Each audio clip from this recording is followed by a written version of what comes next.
1장 9절로 20절까지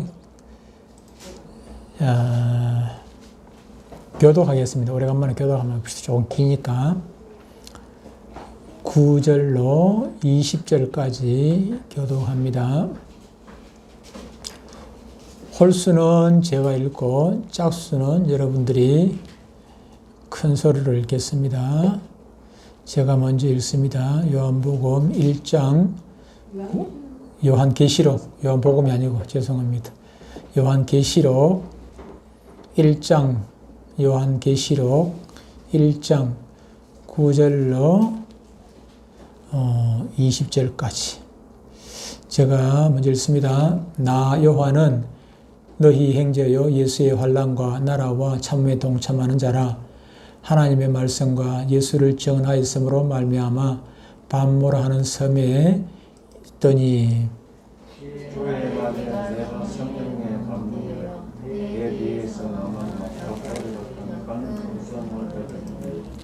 이르되 네가 보는 것을 두루마리에 써서 에베소, 스무나, 버가모, 두아디라, 사데, 빌라델비아, 라오디게아 등 7교회에 보내라 하시기로.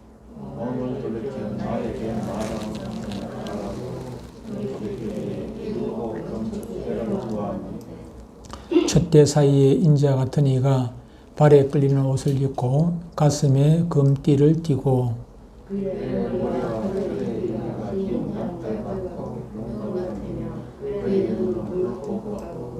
그의 발은 풀무불에 달려난 빛난 주석 같고 그의 음성은 맑은 물소리와 같으며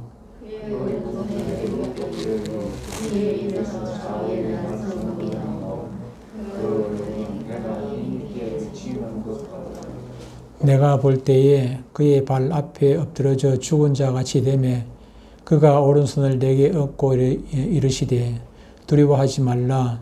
나는 처음이요 마지막이니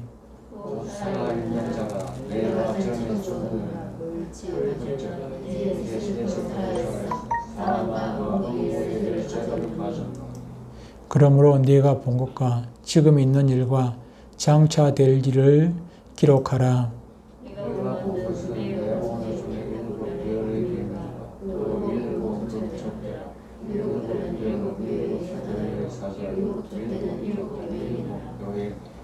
아멘. 오늘은 예수 그리스도의 계시 두 번째입니다. 두 번째. 복습 안 하고 뭐 그냥 넘어갈까요? 그냥 합시다.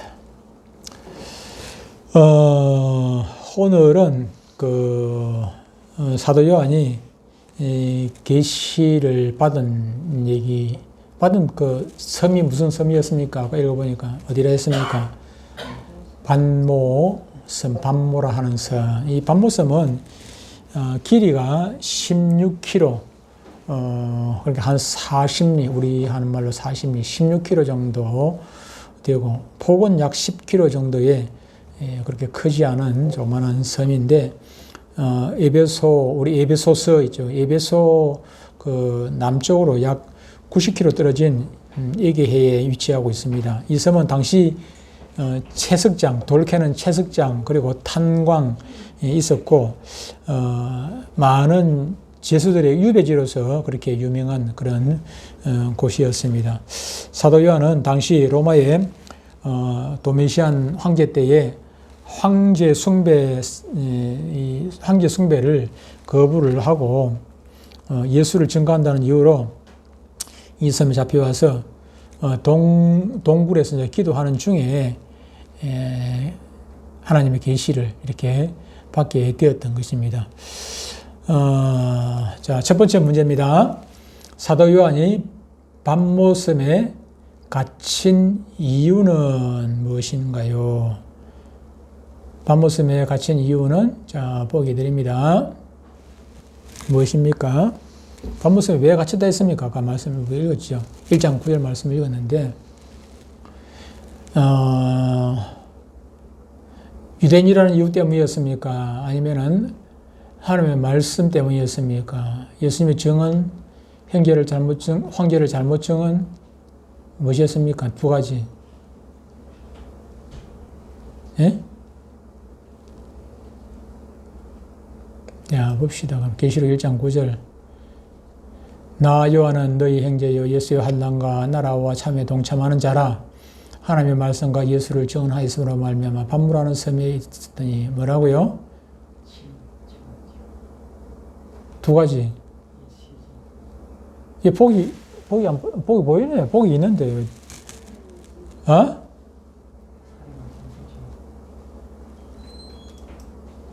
하나님의 말씀과 예수님을 증언하였기 때문이다. 조금 전에 1장 9절, 방금 답이 그대로 나와 있는데도 그 대답을 하네. 왜? 하나님의 말씀과 예수를 증언하였으므로 말미암아 반물하는 섬에 갇혔다는 거죠. 그 다음 두 번째 문제. 누구는 성령께서 계시의 영으로 우리를 만나는 소중한 날입니다. 누가 만나는 거? 누가가 아니고 사람 아닙니다. 이게 누구가 아니고 어떤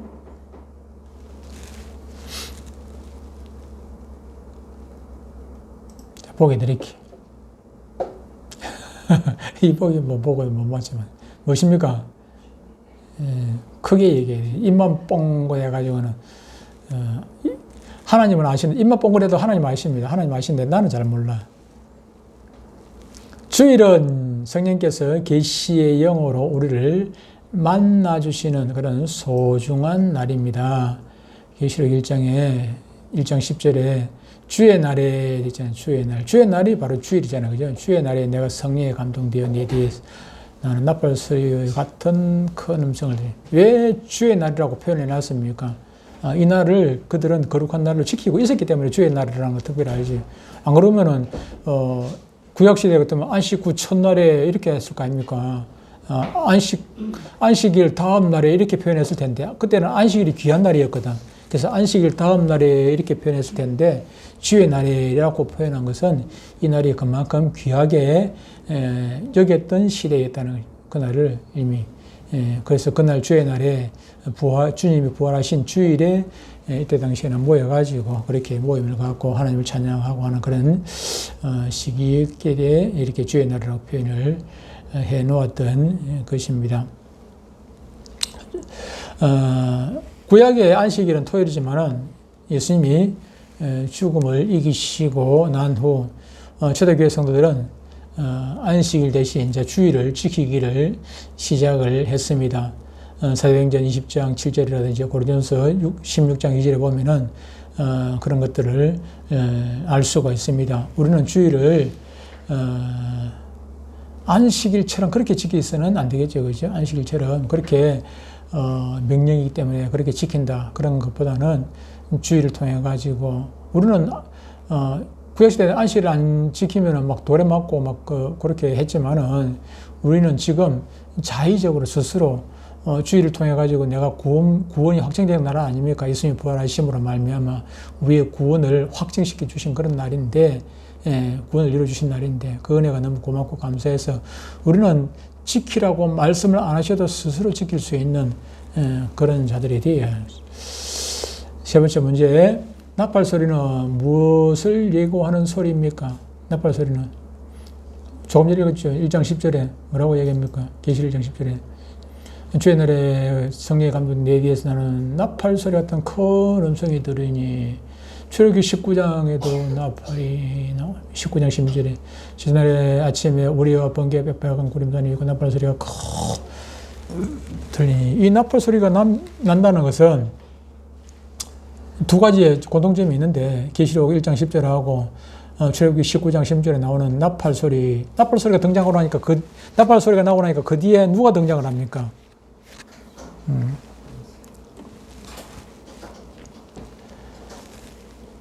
하나님께서 등장을 하시게, 하나님의 음성이 등장하게 되고 그렇게 되는 것을 보게 됩니다. 계시록 1장 10절에서는 예수님의 음성이 들려지고 하나님의 임재를 예고하는 예고하는 소리였습니다. 나팔 소리는 여기서 계시록 1장 10절에서 나오는 이 나팔 소리는 하나님의 임재를 옛날에 나팔은 왜 붑니까? 뭔가를 알리기 위해 가지고 나팔을 불잖아요. 적들이 쳐들어왔을 때도 나팔을 불게 되죠. 그죠? 어떤 위기가 닥쳤을 때도 나팔을 불게 되고, 이 나팔을 통해 가지고 어떤 메시지가 전달이 되어지는데, 여기서 말하는, 여기서 이때의 나팔 소리는 바로 하나님의 임재를 예고하는 그런 나팔 소리였다 하는 것입니다. 예수님이 이 땅에 재림하실 때에는 그냥 아무도 몰래 살짝 뿅 그렇게 오시는 것이 아니라 천사들이 부는 큰 나팔 소리와 함께 예수님께서 영광스럽게 임하실 것이라고 말씀을 주고 있습니다. 다음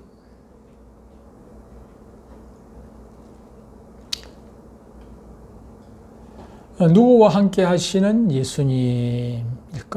보기 보겠습니다.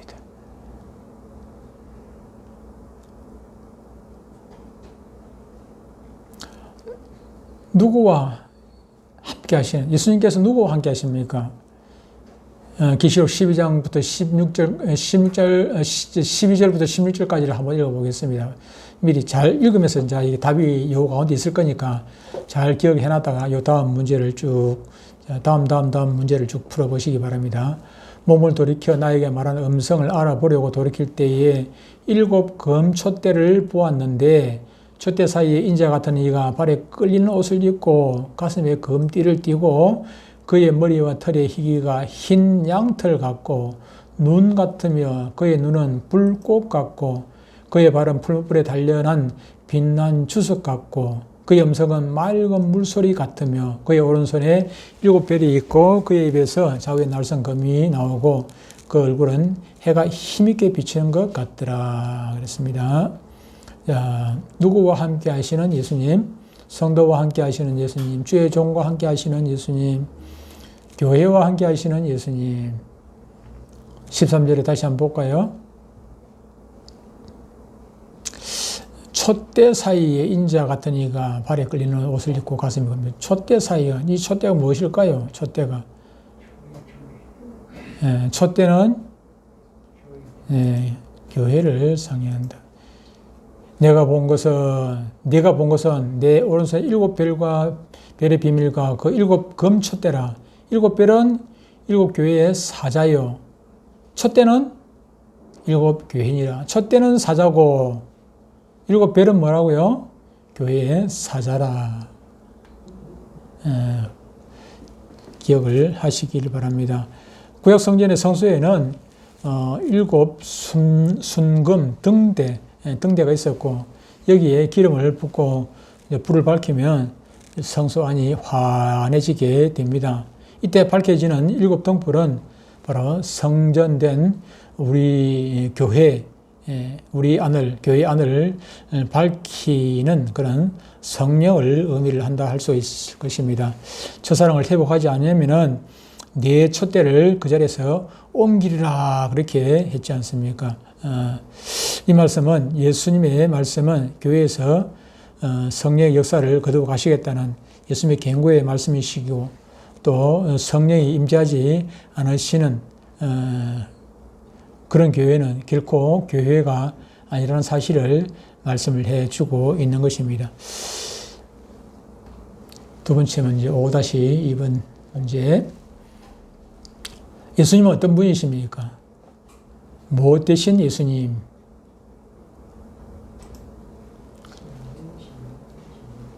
무엇 되십니까? 제사장, 대제사장, 선지자, 왕, 예수님은 왕이시고 선지자시고 대제사장이고 맞는데 여기서 말하는 것은 오늘 본문에서 말하는 것은 1장 13절 사이에 촛대 사이에 인자 같은 이가 발에 끌리는 14절 13절 촛대 사이에 인자 같은 이가 발에 끌리는 옷을 입고 발에 끌리는 옷이 잘 생각해야 돼. 여기서 발에 끌리는 옷을 누가 입고 다니는 것입니까? 발에 끌리는 옷. 예? 왕? 왕. 출애굽기 29장을 한번 보겠습니다. 출애굽기 29장 5절에 보면 의복을 가져다가 아론에게 속옷과 에봇 받침 겉옷과 에봇을 입고 흉패를 달고 에봇에 정교하게 짠 띠를 띠게 하고 그랬습니다. 이 옷이 바로 발에 끌리는 옷을 의미합니다. 이 옷을 누가 입었나 하면은 바로 대제사장이 입었습니다. 대제사장. 그래서 예수님은 바로 물론 예수님이 왕이시고 선지자시는 건 맞습니다만 오늘 본문에서 말하는 것은 대제사장을 지금 말씀을 하고 있는 것입니다. 세 번째 문제.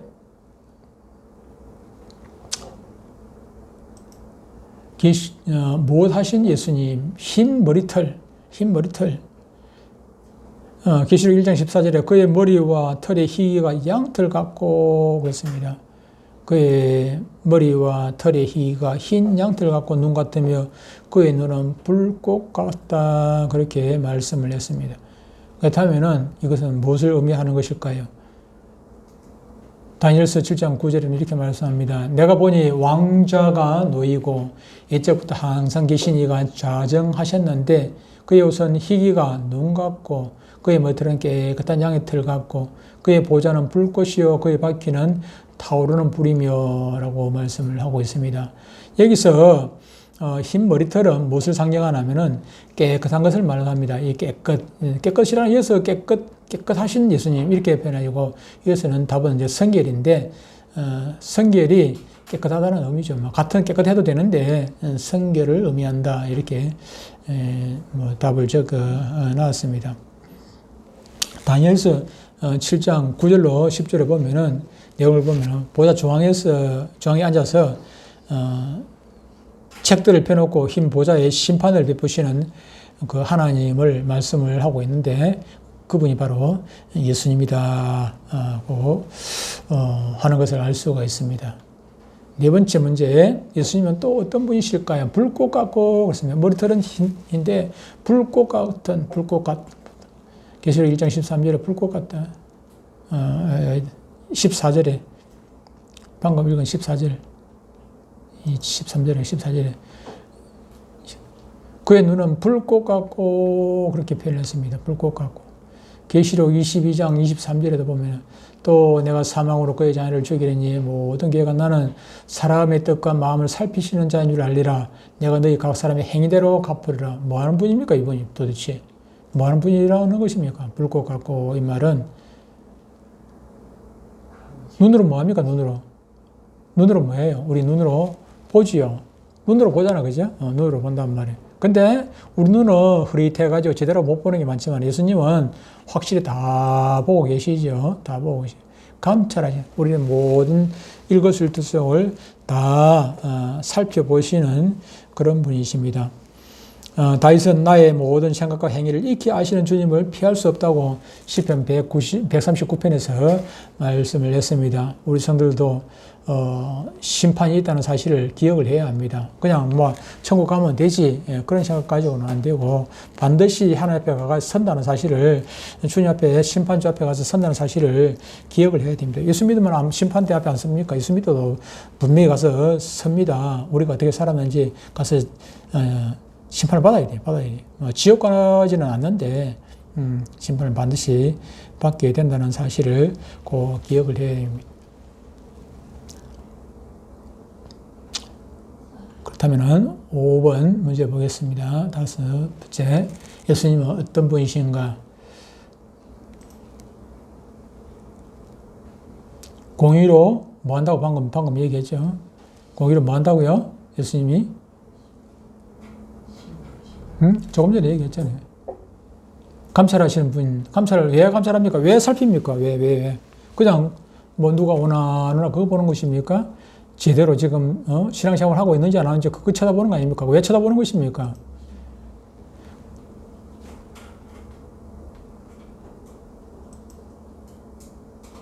그의 입에서 예리한 검이 나오니 그것으로 만국을 취했고 친히 그들을 철장으로 다스리며 또 친히 하나님 고 전능하신 이의 맹렬한 진노의 포도주 틀을 밟게 했고 그렇게 말씀을 하고 있습니다. 뭐 하는 것입니까? 무슨 말입니까? 예수님께서는 바로 심판, 공의로 심판을, 공의가 나오면 바로 뒤에 심판이 나와야죠. 공의로. 공의라는 것은 어떤 사람에게는 이자 때려갖다 되고 어떤 사람에게는 저자들 되는 것이 아니라 똑같은 동일한 법을 가지고 내가 누구 봐주고 누구는 안 봐주고 그런 것이 아니라 그 법대로 처리하는 것이 공의입니다. 공의. 바른 빛난 주석 같고, 주석은 절대로 변하지 않아요. 주석은 얼마나 딱딱하죠. 빈틈이 휘어지지도 않고 곱고. 주석은 부러졌으면 부러졌지 휘어지지는 않는 그런 쇠입니다. 쇠. 공의로 심판하시는 예수님이십니다. 6번째,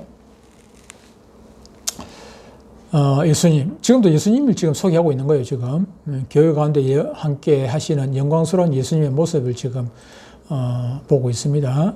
불가항력적인 무엇을 가지신 예수님. 불가항력적인 무엇을 가지신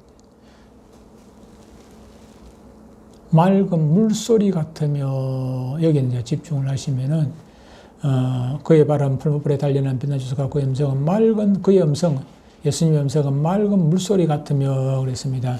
에스겔서 43장 2절에 보면 이렇게 말씀합니다. 이스라엘 하나님의 영광이 동쪽에서부터 오는데 하나님의 음성이 맑은 물소리 같고 땅은 그의 영광으로 말미암아 빛났다, 그렇게 말씀합니다.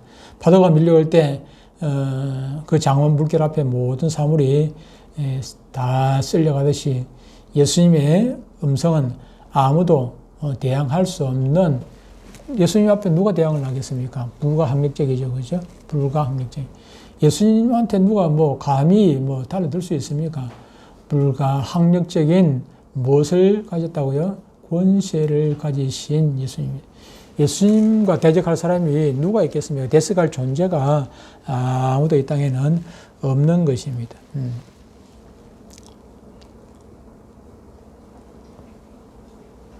답을 여러분들이 몰랐다 할지라도 이것을 보면서 예수님이 이런 분이시구나 하는 그것을 깨달으라는 것이죠. 여기서 여러분들이 이거 가지고 다시 시험 칠 건 아닌데, 여러분들이 예수님은 누가 예수님 권세에 대적을 하겠느냐? 나중에 예수님께서 심판하시는 분이다. 심판을 무엇으로? 공의로 심판하시는 분이다. 이제 이런 것들을 여러분들이 기억을 해 두셔야 합니다. 7번, 무엇을 예수님께서 붙들고 계시는 분이십니까? 예수님은 오른손에 7벨을 붙들고 계신데, 7벨이 무엇이라 했습니까? 7벨. 7벨이 무엇이라 했어요? 첫 때는 교회였고, 7벨은 사자. 사자가 우리말로 요즘 말로 하면 무엇입니까?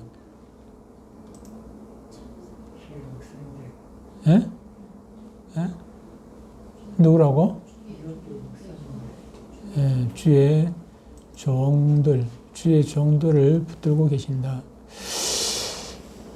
계시록 1장 20절에 보면은 아까 읽었죠. 내가 본 것은 금초대라 7별은 7교회의 사자요.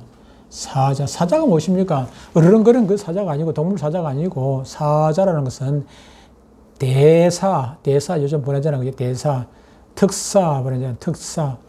특사나 대사는 대통령을 대신해 가지고, 중국 대사는 중국에 가서 일을 보는 사람입니다.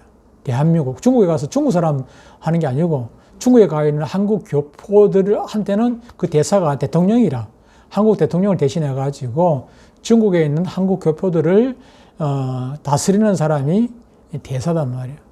마찬가지로 여기서 주의 종들이라는 것은, 주의 사자를 주의 종이라는 것은 지금 주의 종들이 하나님의 말씀을 전하고 있고 교회를 치리하고 있는 주의 종들이 하나님의 대사로서, 교회 주인이 하나님이지 않습니까? 목사가 교회 주인 아니고 하나님이 교회 주인인데, 하나님께서 직접 통치를 하시는데, 이 간접 통치가 아닙니다. 목사를 통해 가지고 간접 통치가 아니고 하나님께서 직접 통치를 하시는 것입니다. 간접 통치는 이스라엘이 사울 왕이 들어섰을 때 그때부터 간접 통치가 이루어졌지만은, 사울 왕이 되기 이전에 사무엘이 사사로 있을 때 그때는 하나님이 직접 통치를 하셨다. 직접 통치를. 지금 우리가 목사가 교회 대표로, 서류상을 대표로 되어 있지만은, 되어 있어도, 그러나 지금은 하나님께서 목사를 통해 가지고 직접 통치를 하는 것이지 간접 통치를 하는 것은 아니다. 그래서 주의 종들이 바로 사자에 속한다 하는 것입니다.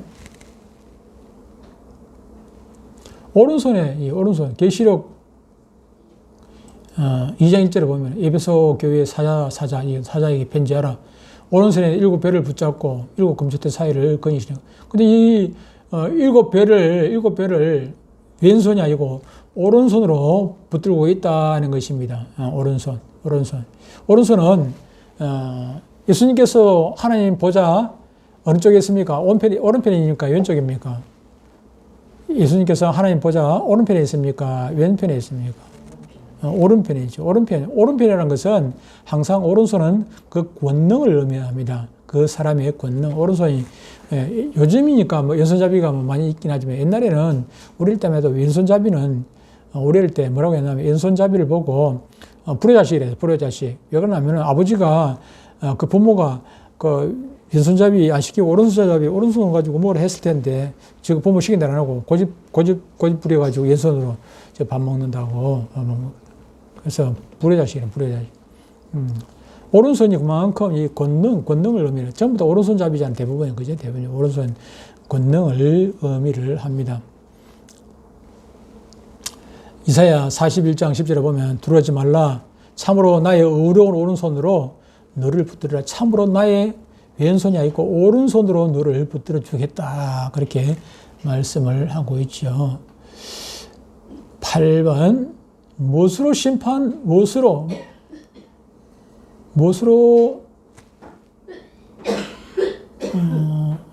무엇으로 아니고 내가 답을 얘기한 것 같다.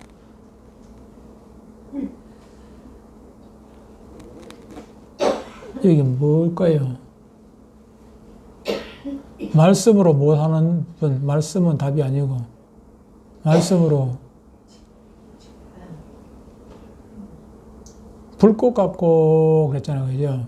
계시록 1장 16절에 보면 그런 노래, 그 입에 노래, 이 15절이 아니구나.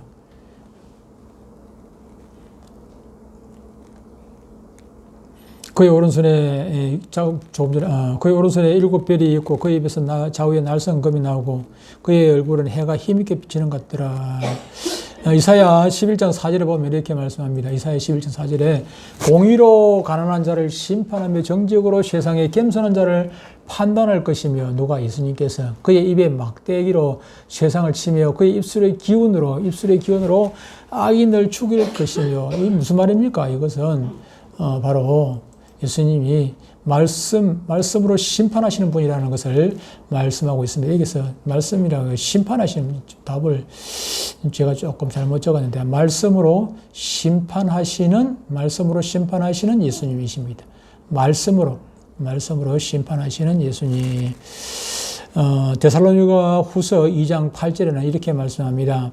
그때 불법한 자가 나타나리니 주 예수께서 그 입의 기운으로 그를 죽이시고 강림하여 나타나심으로 피하시리라. 그렇게 말씀을 했습니다. 그리고 계시록 19장 15절에도 그의 입에서 예리한 검이 나오니 그것으로 만국을 치겠고 심판하겠다는 거죠. 침이 그들을 철장이 뭐라 했습니까? 철장이 뭡니까? 철장.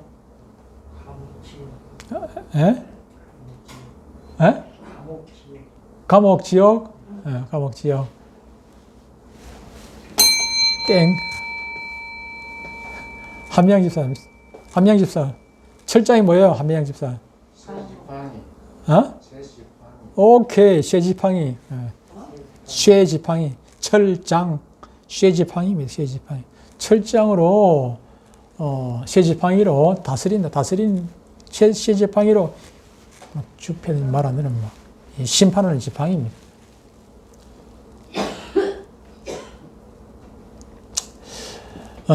다시 말하면은, 이 예수님께서 심판하신다는, 말씀으로 심판하시는 예수님을 지금 말씀을 하고 있다. 9번. 무엇과 같이 빛나는 무엇을 나타내시는 예수님 두 가지. 무엇과 같이 빛납니까? 예? 어? 한 가지만 얘기해. 해와 같이 빛나는 무엇을 얼굴을 나타내시는 예수님, 얼굴을 나타내시는 예수님, 영광을 나타내시는, 해와 같이 빛나는 영광을 나타내시는 예수님이십니다. 그의 얼굴은 해가 힘있게 비치는 것 같더라. 그리고 마태복음 17장 2절에는 이렇게 말씀합니다. 그들 앞에 변형돼서 변화산에 올라가신 예수님이죠. 그들이 누굽니까, 이게? 예, 그들. 혹시 이거는 오늘 답하고 상관없고, 마태복음 10장에는 그들 앞에 변형돼서 그들이 누굴까요? 세 사람. 변화산상에 올라갔을 때 따라갔던 사람이죠. 그들 앞에, 그들이 바로 베드로, 야고보, 요한이었습니다. 베드로, 야고보, 요한이 따라 올라갔다가 그들 앞에서 그 세 사람들 앞에서 예수님의 얼굴이 해같이 빛나며 지어졌더라. 변형이 되었다. 계시록 21장 23절에 이렇게 말씀합니다. 그 성은 해나 달의 비침이 쓸데없으니 이는 하나님의 영광이 비치고 어린 양이 그 등불이 되심이라 그랬습니다. 그때 가면은 신천 신지에 들어가면은 그거는 불이 필요 없죠. 그죠? 불이 따로 필요가 없는 것입니다. 10번 6-1번 예수 그리스도의 정체성 오늘 어디까지 나와야 되나?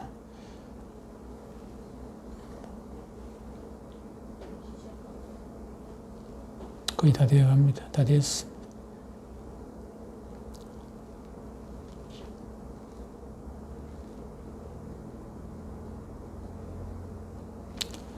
역사의 끝과 역사의 시작과 답을 얘기해보나 참네. 역사의 시작과 끝이 되시는 하나님이십니다. 예수님은 역사의 시작과 끝이 되시는 하나님입니다. 애초에 우리가 이거 봤죠. 나는 시작 처음이요 마지막 시작과 끝이라 이거 우리가 봤지 않습니까? 예수님은 시작과 끝이 되시는 분이십니다. 시작과 끝이 되시는, 역사의 시작과 끝이 되시는 예수님.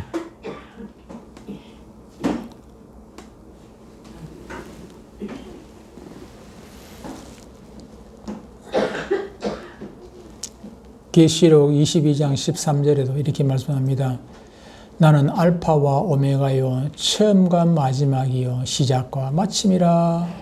나는 누굽니까? 예수님이잖아, 그죠? 예수님께서 직접 그렇게 말씀을 했습니다.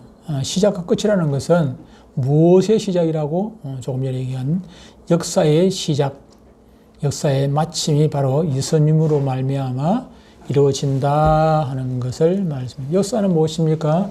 시간 세상에 예수님에 관한 기록이다. 시간 세상.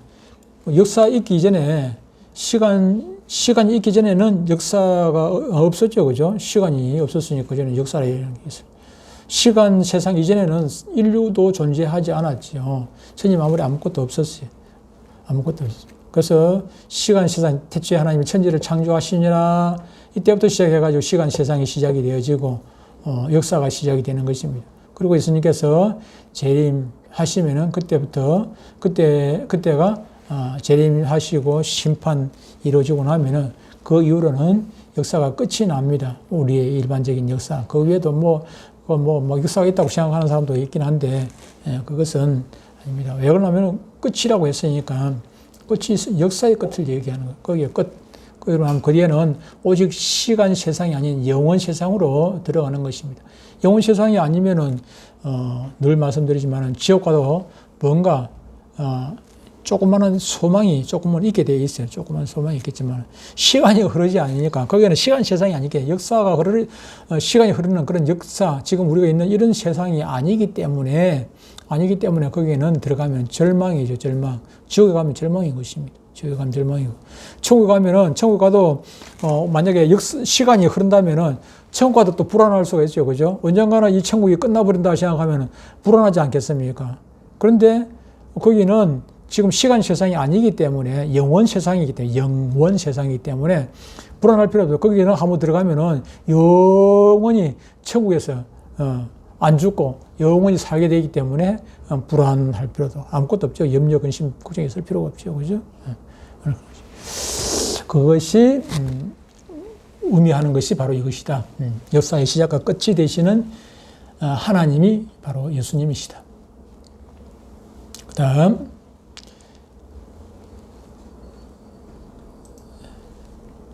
계시록 1장 18절에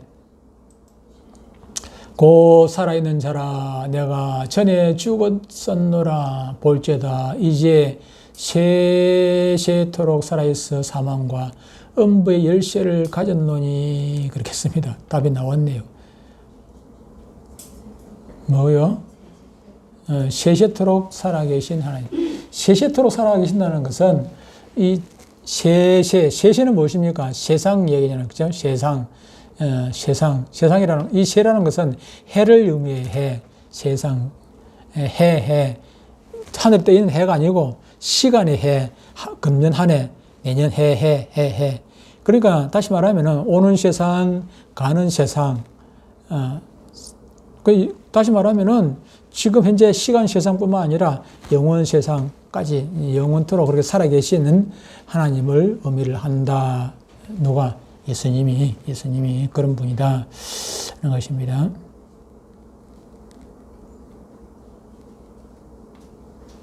(3번) 무엇과 음부에 무엇을 가지신 하나님이시라고 했습니까? 아까 무엇과 음부, 사망과 음부에 열쇠를 가지신 분, 열쇠. 이 열쇠를 읽고, 예수님께서 잠가버리면 열 사람이 없고, 예수님께서 닫아버리면, 잠가버리면 열 사람이 없고, 열면은 닫을 사람이 없다 했습니다. 고 살아있는 자라 내가 전에 죽었었느라 볼죄다 이제 세세토록 살아있어 사망과 음부의 열쇠를 가졌노니 이랬습니다. 창세기 22장 17절에 보면은 내가 네게 큰 복을 주고 네 씨가 아브라함의 씨가 크게 번성하여 하늘의 별과 같고 바닷가의 모래와 같게 하리니 네 씨가 아브라함의 씨가 그 대적의 성문을 차지하리라. 성문에 그것을 들어가면은 마귀가 그 문을 열거나 들어가서 해코지 못하겠죠. 우리의 대적 마귀로부터 사망과 음부의 열쇠를 빼앗아 가지고 계시는 분이 바로 아브라함의 자손인 예수님이신 것입니다.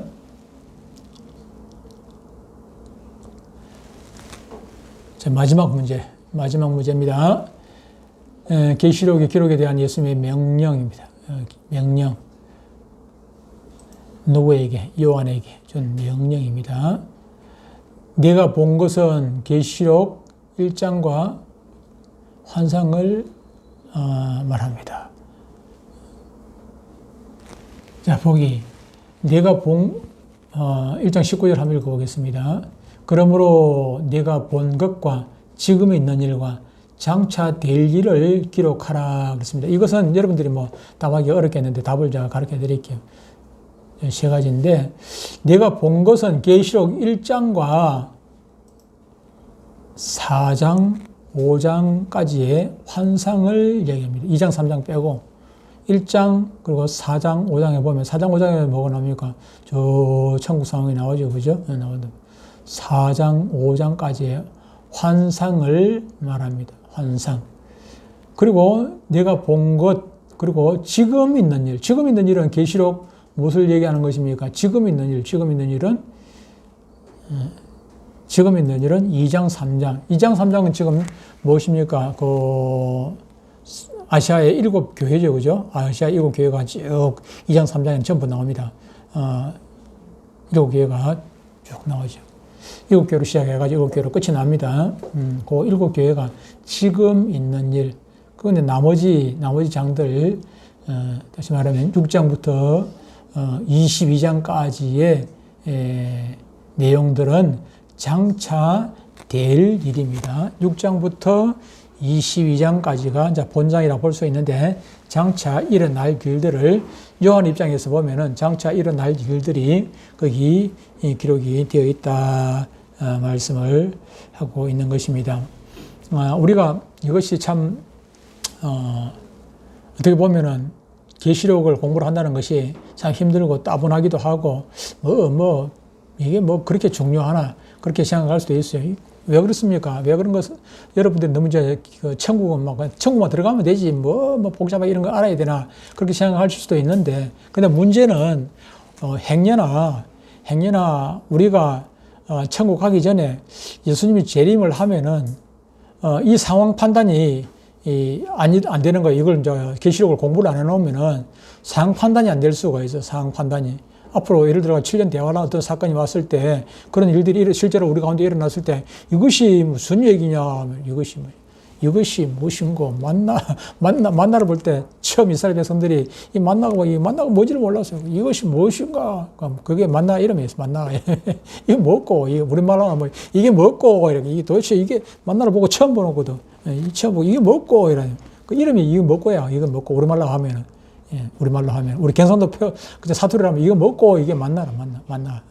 마찬가지로, 우리가 계시록 이 상황, 7년 대환란이라든지 이런 것들의 상황을 닥쳤을 때, 계시록에 있는 상황들이 우리 실제로 닥쳤을 때에 우리가 그 상황 판단을 바르게 할 수 있는 일은 이 계시록 공부, 종말론을 좀 공부를 해야 그때 당황하지 아니하고, 예를 들어가지고 한때 요즘 조금 잠잠한데, 한때 베리칩 얘기 한참 많이 얘기했잖아요. 베리칩, 666. 한때 얼마나 많이 그냥 쓰나미처럼 많은 사람들이 666에 잘못된 666에, 666은 그 성경에 있는 얘기니까 666 말고 잘못된 666에 속아가지고 서울로 올라가고 어디로 가고 야단 법석을 하고 대학생들이 그냥 학교 등록금 부모한테 받아가지고 학교 등록하지 아니하고 거기다가 이상한 교회다가 이단 교회다가 갖다 바치고 그래가지고 얼마나 사회적인 그런 문제가 있었습니까?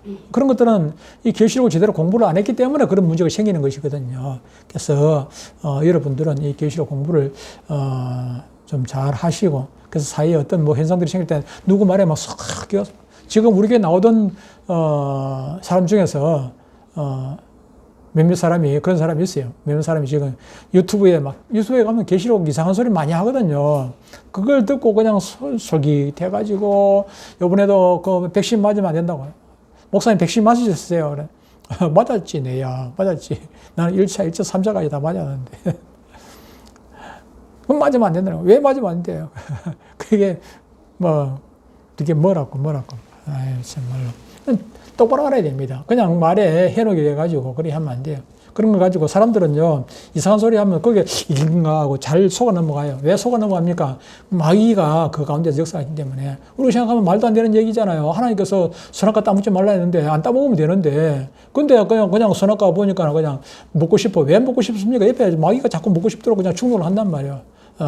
먹어봐. 저 좋아. 자꾸 욕을 하면은. 그럼 처음에는 그냥 아무 생각 없이 나가다가도, 진짜 맛있어 보이네. 한 번 하고, 두 번 하고, 세 번 하고 하다 보면 그냥 속아 넘어가게 되는 것입니다. 그래서 여러분들이 계시록 좀 힘들더라도 정신 바짝 차리고, 하는 데까지 공부 열심히 하셔서 마지막 때 정말로, 성도로서, 신분을 잘 지켜나가는 여러분들 되시기를 바랍니다. 시간이 좀 지났습니다.